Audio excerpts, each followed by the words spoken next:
Kong Skull Island. There's one thing I can say this movie delivered on, it is Kong himself. This movie, I think it's my favorite Kong movie. I've only seen the original and the Peter Jackson remake, but of those, this is my favorite because one, it doesn't just retread the original, but it also gives character to Kong that I think no other movie has. The one's focused on more as a beast, it's more like almost human-like quality. I think this is the best Kong we've had as a character.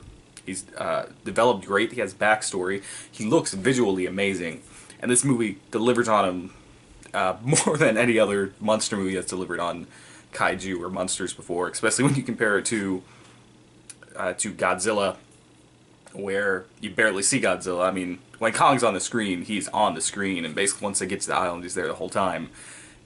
And he's just kind of an awesome badass with, like I said, character that you want to see later. Unlike Godzilla, where it's like, yeah, you don't really get a lot of character here, and then he just has fire breath at the end.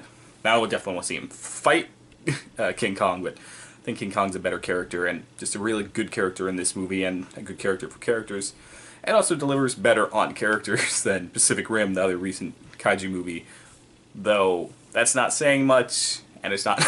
the characters aren't that much better. But if you're going to this movie, which you should, to see Kong, it definitely delivers on there. He's involved in the movie a lot, and every scene with him is amazing.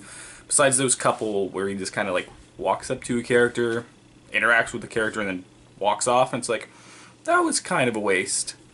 But in this movie, not retreading the plot and delivering on Kong is kind of where its flaws shows, because they try to kind of mix together an Apocalypse Now style movie with tons, way too homages to Apocalypse Now. If I saw one more sun fade in, oh look, helicopters or something flying towards the sunset or away from the sunset, homage to it, no, too much. But that homage and Apocalypse Now style movie mixed with kind of a pulp adventure, which you think wouldn't work, and sometimes it doesn't, but it also surprisingly works well sometimes. And while Kong was a great character, he is one of the few other good characters, because all the characters are just there for literal fodder. I mean, let me just go through the characters. So, we have the group of army men who, about 3 of which have any personality, and the rest are clearly just for fodder. You can tell which ones are about to die because, well, they don't talk, and then it's like, hey, look, all of a sudden you're on screen. Oh, yep, you just got killed. And the 3 army men that were kind of given personality, they're Vietnam War vets, takes place right after the Vietnam War ended. It's like, okay, I actually kind of enjoy these characters. A bit one note, but you kind of enjoy them, and I just wish any personality was given to the rest of the soldiers, which it wasn't. Then you have the scientists, which were fodder. Half of them were just there to complain and had no real purpose. And the other ones, the group of monarch scientists, literally I think, there's 3 of them counting John Goodman. The 2 of them had nothing to do. There's one scene where they kind of flirt, and then at the end it's kind of implied they're together now. And I think only one of them, their name was even given in the movie, or they weren't referred to in any way. And one of those is one of the few female characters in this movie, and she definitely doesn't serve the purpose that any character or female character should serve. Neither does Brie Larson, but I'll get to that. And then you have John Goodman himself, who, the first 20 minutes in this movie, where you think, hey man, this can be an actually good drama movie, Apocalypse Now style, before it just devolves into an action pulp movie, is like, oh man, they're focusing this on John Goodman's character, and it's going to have a lot to do. But then when we actually get to the island, he's there. That's about all he is there. He has nothing to do once he gets there. After that, we have Brie Larson herself, which we just got to address this. This movie was so bad with Brie Larson that you can actually see that they had nothing for her, like literally nothing for her to do. They focused on her so much, had so little to do. And that 20 minutes you set up, it's like, okay, she's kind of this anti-war person, want to get down to the truth, and she has kind of like this cool, easy chemistry with Tom Hiddleston. And once she gets to the island, they just focus on the Tom Hiddleston chemistry because nothing else was given to be done. So little, in fact, that when she actually does something, I literally laughed in theater.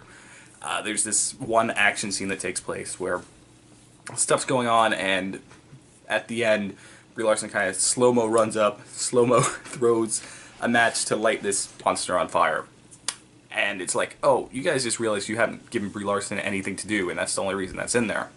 Now, and while I applaud this movie for not making Brie Larson like the damsel in distress, you have to to actually give her something to do to give her purpose to being there, because as much as they focus on her and as little as they give her to do, it's laughably noticeable, and it takes you out of the movie so much. And like I said earlier, she's this anti-war photographer, and yet there's a scene later in the movie where they're talking about Skull Island, and she kind of laughs. She's like, they're not going to hear about Skull Island from me. And it's like, but it's kind of what your character was supposed to be. And it's like, the person that wrote you in the first 20 minutes seems like it's a different person that wrote you the rest of the movie, which is very possible. But Brie Larson's character, I couldn't. There's just not anything given to her, and it was a waste of such a great actress.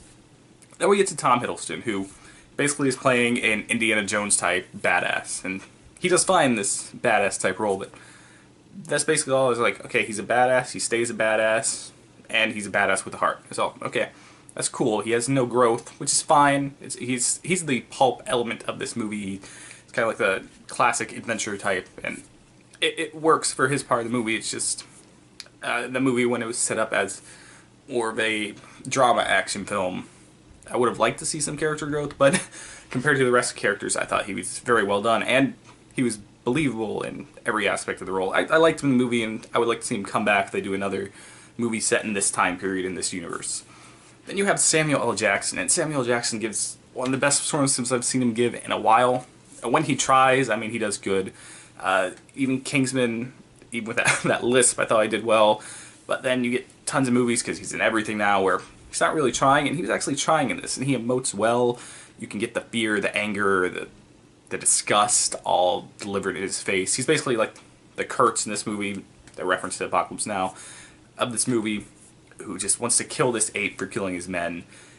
And when he's going into this, like, man, they actually got him to try, they actually got him to act, and he was a really strong element of it. But then there's also times where they'll have his Samuel L. Jacksonisms in this, where they'll just be like, you mother, you know. And it's like, that character doesn't seem like the kind that would do that, and it's like, oh, you sold me, again, in this first 20 minutes, on a character that just wants one last fight in the war because the war's about to end, and he doesn't feel he has purpose, and you're giving him one more purpose, and then you take it away by giving him letting him do what Samuel L. Jackson does sometimes. And I don't know if that was in the script, and if it was, that was a mistake, or if you just let him go there when he shouldn't have, because it wasn't believable for the character. So you have very strong moments with Samuel L. Jackson, but then also moments that pull you out. But there is one saving grace of one character besides Kong that does amazing, that you wouldn't see coming, and really gives you relatability to this movie, and that's John C. Reilly. If you looked at the trailers, which I did, I thought John C. Reilly was going to take me out of this movie completely, because it just didn't seem like he was going to work, didn't seem like he was going to fit. But he actually fits brilliantly. The reasons why he's kind of this crazy guy on the island makes sense, and he's relatable in a way I didn't see coming. He's the character that you actually get emotional payoff for at the end. The John C. Reilly character is actually great, and unironically the best part of the movie, in my opinion. He has scenes where he has character growth. I think it's the big thing that I gotta say, which none of the other characters do. All the scenes where he's talking was written well, minus maybe the one from the trailer where he talks about calling them like skull crashers or whatever he called the monster things. That scene kind of still took me out a little bit, but it fit way more in the movie than I thought it did in the trailer, and I thought he worked well. He had moments of badassery and moments of vulnerability, which made him the one completely well-rounded character in this movie, and I thought he did a great job at it, which I would not see coming. But it's because of these most characters not doing well that the movie doesn't live up to the hopes I had for it. I wanted it to be an intense Apocalypse Now type movie, but it was more just like a fun action movie. And at no point in the movie when you're watching it do you think about all these problems at once. It's completely fun the whole time you're watching. At no point, it was well paced. At no point did I think, hey, I'm not having a good time. I had a good time the whole time throughout the movie. It's just, there's scenes that literally take me out of the movie while I'm watching it, and then looking back, especially when I look back at the John Goodman character, I think, and they really set him up the first 20 minutes to be a main character, and then just didn't pan out. It's these moments where it just doesn't live to the quality that this movie could have been if you just developed these characters a bit more. Maybe had a couple less characters so you could focus on them more. Overall, I'd even say I love this movie. I really enjoyed this movie. Subjectively, I would probably give it a higher score than I'm about to. But objectively, it's a jumbled mess in a lot of places. And maybe if it would have just focused on just being a pulp action movie, or if it would have just focused on an Apocalypse Now style movie, it could have been better. Definitely would have been better if they established characters. But overall, I'm going to give it a 7.5 out of 10. I still recommend you see this movie. This movie has really good parts. Like I said, John C. Reilly was very well. I think it's the best Kong movie. Kong people are probably going to kill me for saying that, but I like it. It's something different, and it has Kong more of a character than the other movies. The other movies may have focused more on Kong and made it all about him instead of just Skull Island itself, but this one, I think, gives Kong the best character, and I'm excited for the rest of this MonsterVerse. I want to see him fight Godzilla. I might skip Godzilla too, because I don't really care what Godzilla does, but hey, see him fight Godzilla until he's pinned to the ground, and he's like, but you're gonna let them kill Mothra, and then they have a Batman vs. Superman type movie, because this is Warner Brothers, so they're akin to do that. Yeah, I'm excited for the future of this MonsterVerse. I'm excited for the future of Kong. I just want to see another Kong movie, because I think he's a good character. We've really nailed ape characters down with Kong and Caesar and the bad ape guy from the second Planet of the Apes movie. I can't remember. Yeah, Caesar and whatever the other guy's name is. You know what I'm talking about. Let me know what you thought of Kong down below. If you've seen it, what's your favorite Kong movie? What's your favorite ape movie? What's your favorite Planet of the Apes movie? Let me know that. Mine is the James Franco one. I really like that one, but that's just me. I really liked